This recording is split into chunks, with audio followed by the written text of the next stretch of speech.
Audio বুকে গল্প পাঠের সময় শ্রোতাদের আনন্দদানের প্রয়োজনে কণ্ঠস্বরের বিন্যাসকে ও গল্পের রোমাঞ্চকর আবহ তৈরির জন্যই ব্যবহার করা হয়ে থাকে। ইহার সাথে বাস্তবের মিল নেহাতি কাকতালীয় ও অনিচ্ছাকৃত ভুল। চ্যানেল এর জন্য নিঃশর্তভাবে ক্ষমাপ্রার্থী। গল্পে 10 নম্বর পল্লীতে কিছু অসামাজিক শক্তির উত্থানে চিন্তিত পুলিশ মহলের উপরের অংশ থানায় ইনচার্জ করে পাঠায় একজন সৎ, নির্ভীক, কর্মক্ষম পুলিশ ইন্সপেক্টরকে। চার্জ নিয়েই সে বেরিয়ে পড়ে পল্লীর বাসিন্দাদের সাথে আলাপ করতে। এরপর মাধবীদের ঠিক একেবারেই পাশের বাড়িরই সুবোধ মিত্রর সঙ্গে সুদর্শনের ওই দিনই আলাপ। ফেরার পথে হঠাৎ দেখা। সুবোধ মিত্র সেদিন অফিস যায়নি। ওই 10 পল্লীর বাসিন্দা হলো যেন এই পল্লীর একজন বলে মনেই হয় না। বিএ পাশ করে একটা মার্চেন্ট অফিসে চাকরি করে। রোগা দোহারা চেহারা, কালো রঙের উপর একটা যেন জৌলুস আছে। চোখে মুখে একটা বুদ্ধির দীপ্তি। জামা কাপড়ে কেবল ধূপধুরস্ত নয়, কথাবার্তা অত্যন্ত বিনয়ী ও নম্র। বস্তির মধ্যে বসবাস করলেও লোকটার যে একটা রুচি আছে দেখলেই বোঝা যায়। সমাধান করে ডেকে নিয়ে সুবোধ মিত্র সুদর্শনকে তার বাইরের বসবার ঘরে বসিয়েছিল। বেতের এক সেট সোফা, কাচের একটা আলমারি ভর্তি বই, একদিকে একটি তক্তপোষ পাতা, উপরে একটি সুজনি বিছানো, এক কোণে একটি বুদ্ধ মূর্তি ও ভাসে এক গোছা ফুল, দেওয়ালে ঝোলানো একটি বেহালা।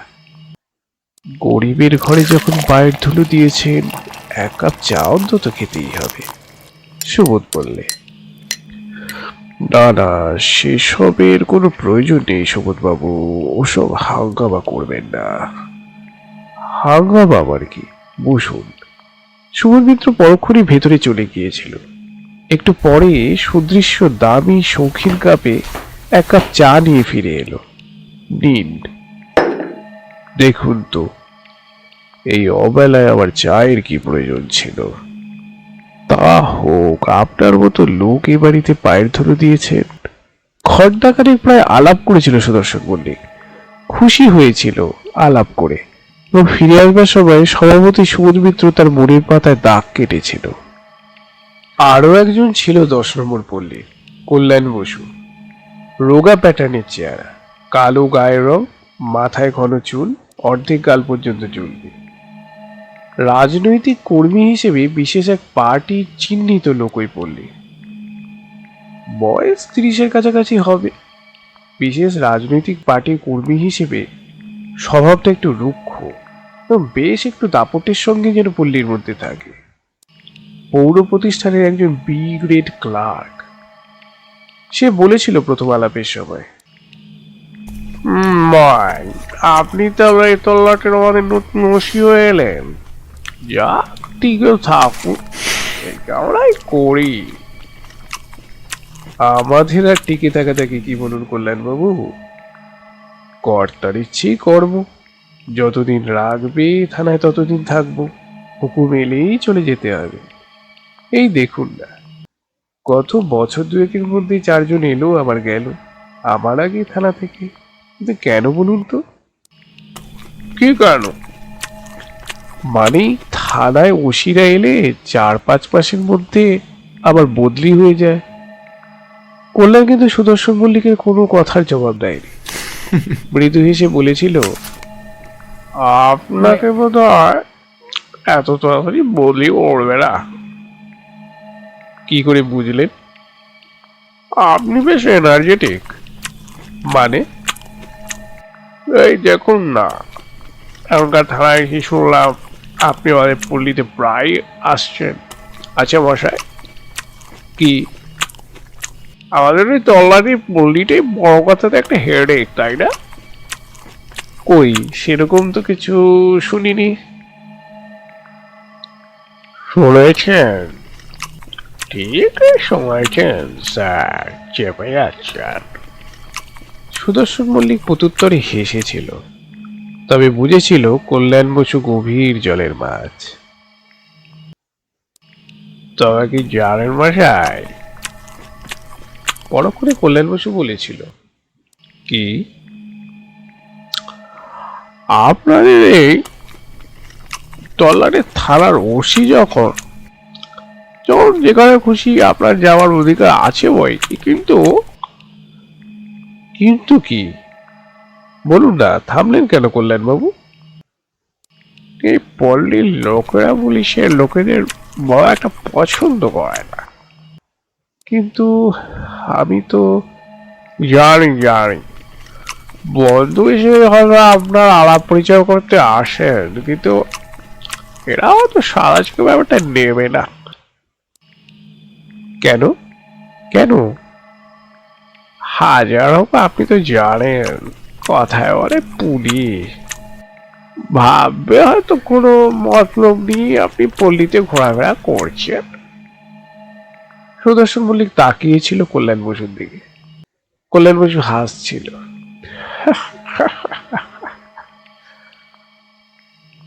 সে যাই হোক, হিরু সাহা, খগেন পাঠক, কল্যাণ বসু, সুবোধ মিত্র ও মাধবী ব্যানার্জি 10 নম্বর পল্লীর বাসিন্দা হিসেবে তার মনের খাতায় বিশেষভাবে চিহ্নিত হয়ে গেছিল যেন। মাস 4 তারপর নিরুপদ্রবী কেটেছিল। অবশ্যই ইতিমধ্যে কানে যে আসেনি 2-4টে ব্যাপার তা নয়, যেমন মদ, চোলাই মাল পাচার, ওয়াগন ব্রেক, কিন্তু সুদর্শন মল্লিক কথাগুলো কানে এলেও যেন ব্যাপারগুলোতে তেমন কোনো গুরুত্ব দেয়নি বাইরে থেকে।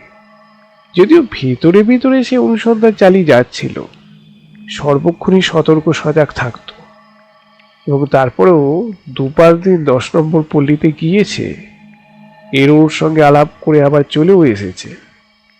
তারপরেই হঠাৎ এলো দুঃসংবাদটা। ফলে সুদর্শন মল্লিককেও সরেজমিনে তদন্তে নামতে হলো। নিষ্ঠুর এক হত্যাকাণ্ড। সময়টা শীতকাল, পৌষ শেষ হয়ে মাঘের শুরু। শহরে যেন শীত পড়েছে কদিন থেকে। সকালবেলা থানার অফিসে বসে সুদর্শন মল্লিক দিন 2 আগে রাত্রে অল্প দূরে রেলওয়ে ইয়ার্ডে একটা লোডেড ওয়াগন থেকে 10 পেটি কাপড় ওয়াগন ভেঙে চুরি হয়েছে এই সম্পর্কে একটা রিপোর্ট খাড়া করছিল। এমন সময় 10 নম্বর পল্লীর হরগোবিন্দ ঘোষ নামে এক প্রৌঢ় ভদ্রলোক হন্তদন্ত হয়ে এসে থানায় ঢুকল। আছেন নাকি? কে? ভেতরে আসুন। হরগোবিন্দ এসে ঘরে ঢুকলো। হাঁপাচ্ছে সে তখন রীতিমতো। রোগা চেহারা, মাথার সামনের দিকটা একগাছি চুলও নেই, চকচকে একটি টাক। এই যে দারোগা বাবু, চলুন। কোথায়? ওই 10 নম্বর পল্লী পেছনে যে বাড়িটা আছে সেখানে। কেন, ব্যাপার কি? খুন মশাই, খুন। খুন? সুদর্শন ততক্ষণে চেয়ার ছেড়ে উঠে দাঁড়িয়েছে। হ্যাঁ হ্যাঁ, খুন, নৃশংস খুন। কে খুন হলো? ওই পল্লীর একটি যুবতী মেয়ে। কি নাম বলুন তো? ওই যে আমাদের পল্লীর অভিনেত্রী। অভিনেত্রী? হ্যাঁ হ্যাঁ, ওই পতিতবাবু ব্যানার্জি, ওই যে অর্ধ স্কুল মাস্টার পতিতবাবু ব্যানার্জি, তারই বড় মেয়ে মাধবী। সে কি? সুদর্শন বলে যেন দ্বিতীয়বার চমকে ওঠে কথাটা শোনার সঙ্গে সঙ্গে। কখন খুললো মাধবী ব্যানার্জি? জিজ্ঞেস করে। তা কি করে জানবো মশাই, বলুন। সকালবেলা উঠে একটু পাথর প্রবর করা আমার দীর্ঘদিনের অভ্যাস। আজও বের হয়েছিলাম। 10 নম্বর পল্লীর পিছন দিকে যে মাঠটা আছে, যে মাঠের মধ্যে পড়ে আছে, কি একটা দূর থেকে নজরে পড়ে আবার যাওয়ার সময়, কিন্তু দৃষ্টি দিইনি তখন। তারপর ভালো করে আলো ফোটেনি আকাশে। বেরিয়ে ফেরার সময় তখন বেশ আলো ফুটেছে চারদিকে। কি খেয়াল হলো, এগিয়ে গেলাম, আর গিয়ে দেখি আমাদের পল্লীর মাধবী পড়ে আছে। হাত পা ছড়িয়ে, চোখ দুটো ঠেলে বের হয়ে এসছে, বুকটা হা করা, বুকের ভেতর জিভটা একটু বের হয়েছে। উফ, কি বিভৎস! পল্লীর সবাই শুনেছে? আমি সঙ্গে ছুটে গিয়ে পল্লীতে খবরটা দিই। এতক্ষণে সেখানেও তো ভিড় হয়ে গিয়েছে। পরে ভাবলাম, আমি যখন ব্যাপারটা প্রথম দেখেছি, আমারই পুলিশকে একটা খবর দেওয়া কর্তব্য, তাই চলে এসেছি। খুব ভালো করেছেন। তা আপনিও বুঝি ওই পল্লীতেই থাকেন? থাকি মানে 10 বছর আছি। কি নাম আপনার? আগে হরগোবিন্দ ঘোষ। সুদর্শন মল্লিক আর দেরি করে না, 4 জন কনস্টেবলকে সঙ্গে নিয়ে তখনই হরগোবিন্দকেও সঙ্গে নিয়ে বেরিয়ে পড়ে। সকাল খুব বেশি হলে তখন 7টার বেশি নয়, শেষ রাতের দিকে বিশ্রী ঘন কুয়াশা নেমেছিল। এখনো কুয়াশাটা ভালো করে পরিষ্কার হয়ে যায়নি, তবে দেখা যায় স্পষ্ট সবকিছু। থানা থেকে 10 নম্বর পল্লীর মিনিট 20 হবে হাঁটা পথে। সেই পল্লীরই পিছনে একটা খোলা মাঠের মতো, এদিক ওদিক গোটা 2 খাটাল আছে আর একটা পুরোনো গোরস্থান আছে। আর ওধারে প্রাচীরের অপর পাশেই রেলওয়ে ইয়ার্ড। ওই থানার চার্জ নেবার পর সুদর্শন ওই জায়গাটা, ওধারে রেলওয়ে ইয়ার্ডটা ঘুরে ঘুরে দেখে গিয়েছিল ইতিপূর্বে।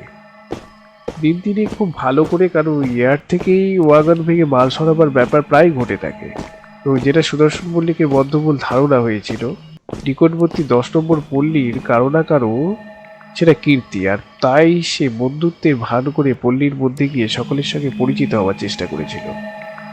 নানা জায়গা থেকে ওয়াগন ভর্তি হয়ে নানা ধরনের পণ্যদ্রব্য আসে কলকাতা শহরে, সঙ্গে সঙ্গে কিছু যেসব আর খালাস হয় না, কখনো কখনো 5-7 দিন পর্যন্ত মাল ওয়াগানেই পড়ে থাকে। মালগাড়িগুলো ইয়ার্ডের মধ্যে একেবারে শান্টিং করা থাকে খালাসের অপেক্ষায়। সীমানা প্রাচীরে 4-5টা জায়গায় ভাঙা, বোঝা যায় দুষ্কৃতীরা ওই পথেই ইয়ার্ডে যাতায়াত করে ও ওয়াগন ভেঙে মাল সরায়। তবে এও সুদর্শনের মনে হচ্ছে সুনিশ্চিত যে ওয়াগন ভেঙে মাল পাচারের ব্যাপারে মালগাড়ির ইঞ্জিন ড্রাইভার ও খালাসিদের হাতও আছে। তারাও ভাগিদার, তারাই সরবরাহ করে খবরটা, নচেত ওরা কেমন করেই বা জানতে পারে কোন ওয়াগনে মাল আছে। একটা একটা মালগাড়ি তো নয়, অসংখ্য মালগাড়ি থাকে দাঁড়িয়ে ইয়ার্ডের এদিক ওদিক ছড়িয়ে। পথ চলতে চলতে একসময় হরগোবিন্দকে সুদর্শন মল্লিক শুধায়, ঘোষ মশাই, আগে কিছু বলছেন? কি করা হয় আপনার? কে কাছেই আমার লেদ মেশিন একটা দোকান আছে।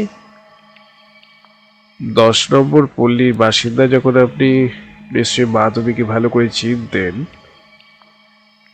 না মানে ওই যাতায়াতের মতো সর্বদা দেখাশোনা হচ্ছে, একই পল্লীতে থাকি, কে চেনা নয়, সবাই তো চেনা। তা বটে, তবে বলছিলাম আলাপ টালাপ ছিল না মেয়েটির সঙ্গে? না বসাই, বড্ড দেমাগ ছিল মেয়েটার, আমাদের একটা বড় মানুষের মধ্যে গণ্ডই করতো না। বলেন কি? হ্যাঁ, চাকরি করে, অভিনেত্রী, একটা করে স্টেজে। খুব ভালো অভিনয় করতো বুঝি? তা জানি না বসাই, তবে আমার বাড়ির সামনের রাস্তা দিয়ে সে যাতায়াত করতো সর্বদা, দেখতাম প্রায়, অনেক রাত করে ফিরতো। একা একা? আগে আগে তো একা একাই যাতায়াত করতো, তবে ইদানিং দেখতাম কি সঙ্গে রয়েছে সুন্দর মতো স্যুট পরা এক বাবু। কে সে? আপনাদেরই পল্লীর নাকি? না, তবে জানি না। তারপরেই বলে হরগোবিন্দ, বুঝলেন না, স্কুল মাস্টারের মেয়ে হলে কি হবে, আর না বলাটাই অন্যায় হবে। স্বভাব চরিত্র তেমন সুবিধের ছিল না। কেন কেন? পল্লীর সব জোয়ান বন্ধু ছোকরাগুলো তো ওর চারপাশে ঘুরঘুর করতো, হাসা হাসি ঠাট্টা মস্করা চলতো। তাই বুঝি? তা কার সঙ্গে বেশি ভাব ছিল বলে আপনার মনে হয়? কে জানে বসাই, ওসব গভীর জনের মাছ। হলো শেষ পর্যন্ত তেমনি অপঘাতে পড়তে হলো। ওইসব চরিত্রে বিয়ে শেষ পর্যন্ত অমনটি হয়, বুঝলেন না। আচ্ছা ঘোষমশাই, বলুন, আপনাদের পল্লীতে মাধবীর কোনো লাভার মানে প্রেমিক ছিল কিনা বলতে পারেন? ওদের মতো মেয়ে ছেলে কি একটা আত্মা প্রেমিক থাকে বসাই? কত প্রেমিক। সুদর্শনের বুঝতে কষ্ট হয় না, যে কোনো কারণেই হোক মাধবীর প্রতি হরগোবিন্দের একটা আক্রোশ ছিল মনের মধ্যে। মিনিট 25 মধ্যেই ওরা পৌঁছে গেল অকুস্থানে। মিথ্যে বলেনি হরগোবিন্দ। ইতিমধ্যে 10 নম্বর পল্লীর অনেকেই এসে সেখানে ভিড় করেছে। নানা বয়সী পুরুষই বেশি, তবে কিছু মেয়েও আছে। তাদের মধ্যে মাধবীর ছোট বোন সাবিত্রী আর বড় ভাই অবিনাশ ছিল। আরো ভিড়ের মধ্যে নজরে পড়ে সুদর্শনে খগেন পাঠক, মোটর মেকানিক, মিলের কর্মী কল্যাণ বসু, রোগা প্যাকাটির মতন চেহারা, ওই একই মিলের কর্মী এবং সুবোধ মিত্র, সেই ভদ্র কেতাদুরস্ত মানুষটিকে বিশেষ করে।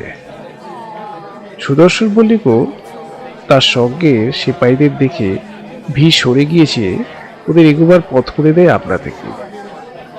পত্রশূন্য বটগাছটার নিচেই পড়ে আছে মাধবীর দেহটা, চিত হয়ে পড়ে আছে। পরনে একটা দামি শাড়ি, ডান হাতে একগাছি সোনার চুড়ি, বা হাতে দামি একটা লেডিজ রিস্ট ওয়াচ। মুখটা সামান্য হা হয়ে আছে, ঝকঝকে দাঁতের পাশ দিয়ে জিভটা যেন সামান্য বের হয়ে এসছে।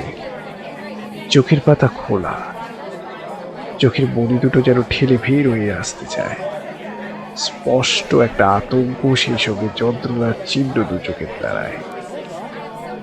মুখে ও ঠোঁটে প্রসাদনের চিহ্ন বেশ বোঝা যায়। ডান পায়ের হাঁটুর কাছাকাছি শাড়িটা উঠে এসছে। মৃতদেহটা পরীক্ষা করতে বুঝতে পারে সুদর্শন পুরোপুরি রাইগার বটে সেটিল করেনি। পরনের শাড়িটাও বেশ এলোমেলো, গায়ের ব্লাউজটা দু একটা জায়গায় ফেসে গিয়েছে দেখা যায়। মৃতদেহটাকে উপর করে দিতে নজরে পড়ল সুদর্শনের পরনের শাড়ি ও ব্লাউজে ধুলোমাটি লেগে আছে, এখানে ওখানে ফেসেও গিয়েছে। মনে হয় কেউ যেন পৈশাচিক হিংস্রতায় মহিলার গায়ের ব্লাউজ খানা টেনে ছিঁড়ে দিয়েছে। দেহের কোথাও কোনো ক্ষতচিহ্ন নজরে পড়ল না সুদর্শনের, এক ফোঁটা রক্তের চিহ্ন নেই কোথাও। সুদর্শন আরো একটু ঝুঁকে পড়ে মৃতদেহের উপর তীক্ষ্ণ দৃষ্টিতে দেখতেই তার নজরে পড়ল মৃতদেহের গলায় যেন একটা আবছা কালশিটের দাগ আছে। সুদর্শন পরীক্ষা করে উঠে দাঁড়াতেই চারপাশে ভিড়কে লক্ষ্য করে বললে, আপনারা এখানে দাঁড়িয়ে ভিড় করছেন কেন? যান সব। একে একে সবাই চলে গেল, কেবল সাবিত্রী আর অবিনাশ তখনও দাঁড়িয়ে। অবিনাশ স্তব্ধ, সাবিত্রীর চোখে জল, সে নিঃশব্দে কাঁদছিল। চোখ দুটো কেঁদে কেঁদে লাল হয়ে উঠেছে। সাবিত্রীর বিবর্ণ মুখের দিকে তাকিয়ে সুদর্শনের মনটা যেন হঠাৎ কেমন মোচড় দিয়ে ওঠে। তবু প্রশ্ন তো করতেই হবে, যা জানবার তাকে তো জানতেই হবে। সাবিত্রী দেবী, সুদর্শন ডাকে। সাবিত্রী সুদর্শনের দিকে অশ্রু ভেজা লাল চোখ তুলে তাকালো। কাল কি আপনার দিদির কোথাও অভিনয় ছিল? ক্ষণকাল সাবিত্রী যেন একটু ইতস্তত করলে। হ্যাঁ, একটা অফিস ক্লাবে অভিনয় ছিল, বলে গিয়েছিল ফিরতে রাত হবে। বাবা তো দিদির অভিনয়ের ব্যাপারটা জানে না, তাই আমি রাত জেগে অপেক্ষা করছিলাম। তারপর? অপেক্ষা করতে করতে কখন এক সময় ঘুমিয়ে পড়েছিলাম। তারপর ভোরবেলা হরগোবিন্দবাবুর চেঁচামেচিতে ঘুম ভেঙে যায়। সকাল হয়ে গিয়েছে তখন? হ্যাঁ, বেলা প্রায় 6:45 হবে। তবে কি? কুয়াশার জন্য আলো তখনও ফোটেনি ভালো করে। চেঁচামেচি শুনে দাদাও বাইরে এসেছিল। আমি আর দাদা জিজ্ঞাসা করি ব্যাপার কি। হরগোবিন্দবাবু আমাদের বাড়ির বাইরে ডেকে নিয়ে বললেন, শিগগির চলো পল্লীর পিছনের মাঠে। দাদা জিজ্ঞাসা করে, কেন? মাধবী তোমার বোন? কি কি হয়েছে মাধবীর? সে মরে গিয়েছে। সুদর্শন প্রশ্ন করে। তারপর? আমরা ছুটতে ছুটতে তখনই চলে এসেছি এখানে, দাদা আর আমি। আপনাদের মা বাবা এখনো শোনেনি বোধহয় সবকিছু? সারাটা পল্লী জেনে গিয়েছে। অবিনাশ বললে, তাদের কি আর এতক্ষণে কিছু জানতে বাকি আছে? তা অবশ্যই ঠিক। একটু থেমে সুদর্শন মল্লিক বলে, তাহলে এবার আপনারা বাড়ি চলে যান। অবিনাশ শুধায়, মৃতদেহ কখন পাবো? অনেক আইন কানুনের ব্যাপার আছে, তাছাড়া পোস্টমর্টেম আছে। কাল বিকেলের আগে বডি পাবেন বলে তো মনে হয় না। অবিনাশ সাবিত্রীর হাত ধরে চলে যাচ্ছিল। সুদর্শন আবার ডাকে, একটা কথা নাসবাবু। বলুন। থানায় আপনাদের দুজনকে একটা করে এজাহার দিতে হবে। সন্ধ্যার দিকে যদি একবার আসেন।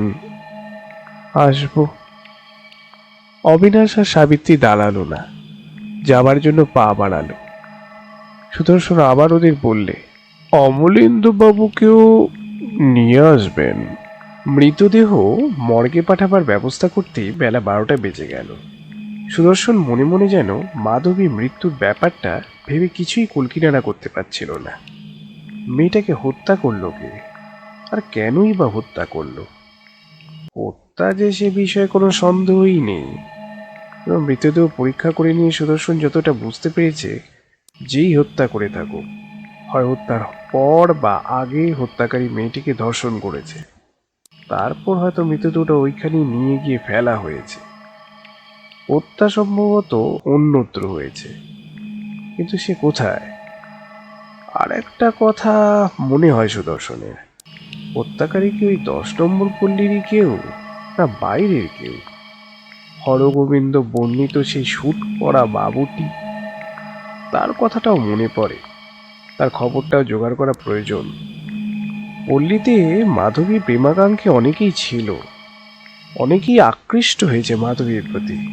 তার একটু কৃপালাভের আশায় অনেকেই তার চারপাশে মক্ষিকার মতো গুঞ্জন করে ফিরেছে। তাদের কেউ একজন নয় তো প্রেমের প্রতিদ্বন্দ্বিতার প্রতিহিংসা গ্রহণ? কিন্তু কে? হিরু সাহা, খগেন পাঠক, কল্যাণ বসু, কিংবা হরগোবিন্দ ঘোষ? হরগোবিন্দর কথাবার্তায় মনে হয় মাধবীর প্রতি ওর একটা চাপা আক্রোশ ছিল যেন। এমনও হতে পারে প্রেমের প্রতিদ্বন্দ্বিতা হেরে গিয়েই হয়তো এই আক্রোশ। কাজেই ওই হরগোবিন্দ লোকটারও সংবাদ দেওয়া দরকার। আর একজনের কথা মনে পড়ে সুদর্শনের, সুবোধ মিত্র। মাধবীদের একেবারে পাশের বাড়িতেই সে থাকে। তাকেও দেখা গিয়েছিল সকালে ভিড়ের মধ্যে। একমাত্র দেখা যায়নি হিরু সাহাকে। সে কি খবরটা পায়নি, না পেয়েও যায়নি? রাত প্রায় 8টা নাগাদ এলো অবিনাশ একাই। সাবিত্রী আসেনি। সুদর্শন থানার অফিস ঘরেই বসেছিল ওদের অপেক্ষায়। আসুন। একা যে? আপনার ছোট ভাই আর বোন এলেন না? বসুন। অমল তো এখানে নেই, বসতে বসতে বললেন অবিনাশ। কোথায় গিয়েছেন তিনি? একদল বরযাত্রী নিয়ে গতকাল বিকেলে কৃষ্ণনগরে গিয়েছে, এখনো ফেরেনি। তারপর একটু থেমে অবিনাশ বললে, মা অত্যন্ত আঘাত পেয়েছেন, ঘন ঘন ফিট হয়ে পড়ছেন তার সংবাদটা পাওয়ার পর থেকেই। তাই সাবিত্রী আসতে পারল না। ঠিক আছে, কাল যখন হোক একবার যেন সময় করে থানায় আসেন। অবশ্যই আমি যেতে পারতাম, কিন্তু আপনার মা বাবার কথা ভেবেই যায়নি। একটু থেমে বললে, আপনার বাবা পতিতপাবনবাবু শুনেছেন? হ্যাঁ।